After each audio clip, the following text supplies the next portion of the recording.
On the heels of the shooting in Parkland, Florida, a really, really scary story involving a former NFL star who had posted this photo. And in fact, police reacted very swiftly after finding out about this.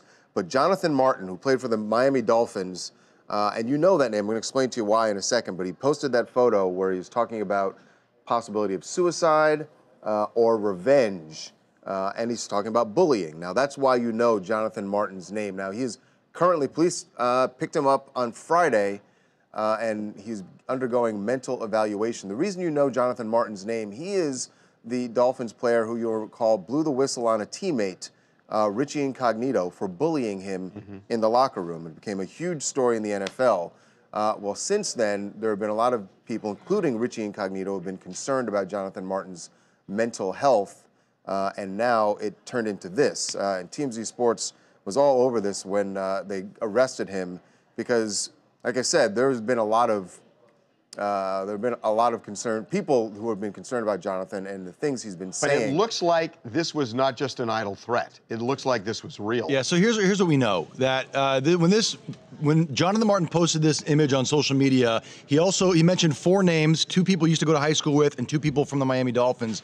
And he also put hashtag Harvard Westlake, which is the name of his high school in Los Angeles. Very prestigious, exclusive, celebrity big high school. Some say the best high school in Southern California. Yeah, right. no, and by the way, that mention was enough to close it down on Friday. So they shut down Harvard Westlake on Friday. Now we're told that the gun in the photo matches up with a gun that Jonathan Martin recently purchased. And on top of that, we're told that when they found Jonathan Martin on Friday, that he had a gun in his possession. Now, what I'm not specifically clear on is exactly where in his possession it was, but what we're told is accessible. Like, it's not like it was like a house far away.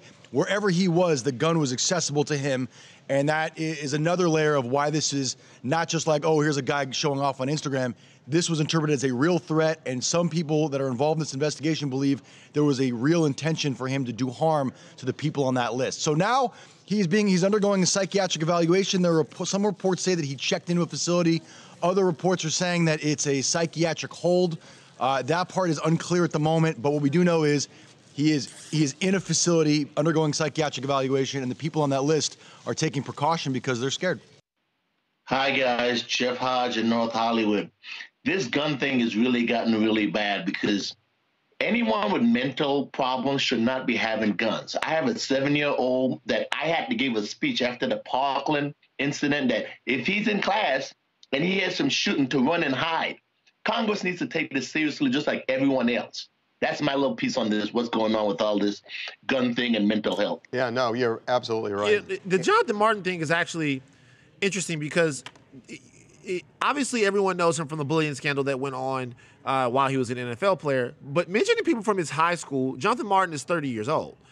And going all the way back, it shows. Well, it just builds and builds and builds. Absolutely, the rage that's been building, the animus that's been building all of these years, and even if he's having thoughts like that, to take him out on the school, to even be thinking of that, it kind of gives you an insight into what you're dealing with in some of these situations. 100%.